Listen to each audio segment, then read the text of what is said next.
Salvete omnes, this is the Martian Geek, finishing up with my evaluation of Mega Man 11. It's been a long time coming, but let's get right to it, shall we? To start, let's talk about the gameplay. Most of it is pretty standard fare Mega Man stuff, with the main notable thing being the new gimmick, the double gear system. It's one of those things where I can't decide if it feels cheap or a good way to set your own difficulty. It's certainly an interesting idea, though. The levels all feel pretty different and memorable, and they're definitely longer than typical levels in other Mega Man games, which is a double-edged sword. You get more content, but you still get the same number of lives and, I think, checkpoints, so you have to be more careful.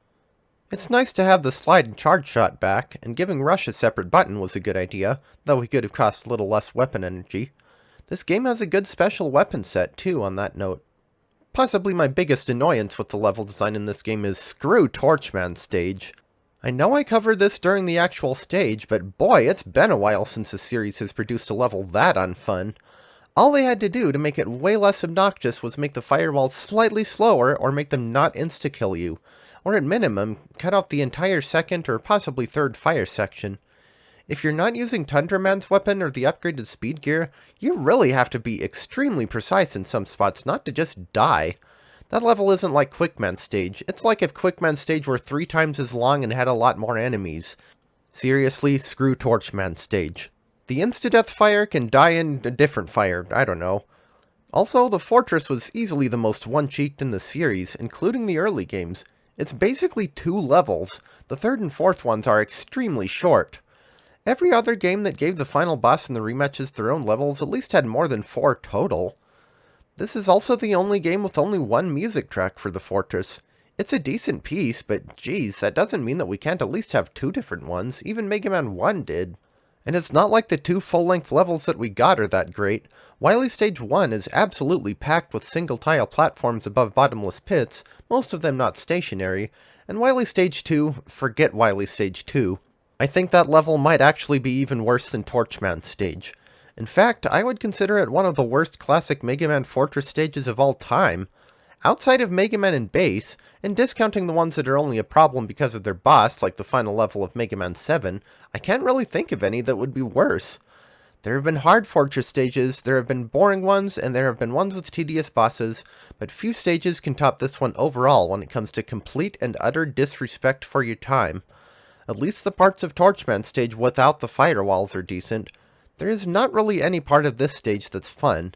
If it had been entered in Make a Good Mega Man Level Contest 3, it would have been lucky to rank higher than Tier 3.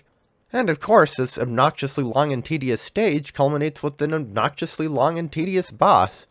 My successful run of it alone took over 2.5 minutes, which doesn't sound like a lot, and probably wouldn't be for something like Ys or a modern Donkey Kong Country game, but that's a pretty good chunk of time for a Mega Man boss.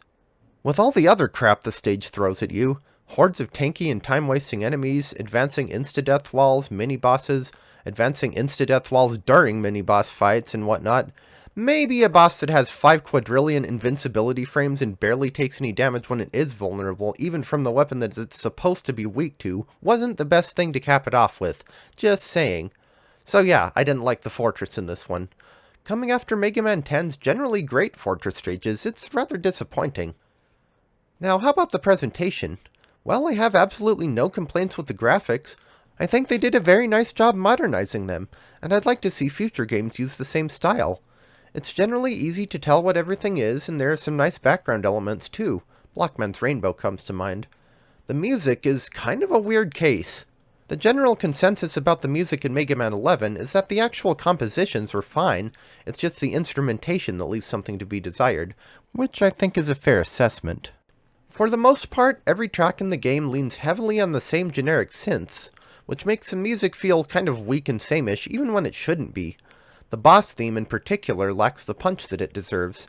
How did Mega Man 2, which came out in 1988 on an old console and only had access to 4 simple pulse waves and a noise channel, manage to sound more instrumentally diverse than this game, which came out in 2018 for modern platforms and had access to basically every sound that one could ever conceivably want?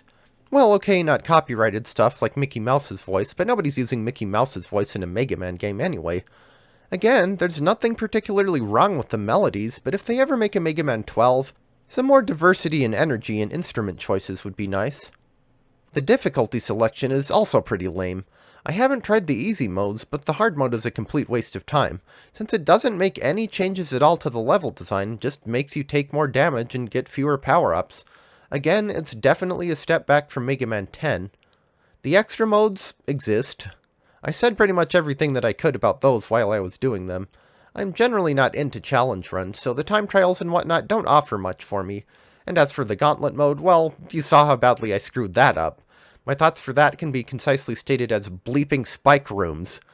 Ending things on a positive note, the voice acting is probably the best that it's ever been in a Mega Man game. The only real contender is Mega Man X8, and ZX Advent if you ignore the audio compression. So yeah, Mega Man 11 is a good game. It's not perfect by any means, but no game is, certainly not in this series. I thought it did a great job modernizing the classic series, and I think it would be a good base engine for future games. So I guess technically my biggest complaint is that it hasn't been followed up on. It's been 7 years, Capcom, what the heck? At this rate, Mega Man X Corrupted will come out before the next official game. Anyway, it's been a long time coming, as I said, but I think we can finally put this project to rest. See you next time.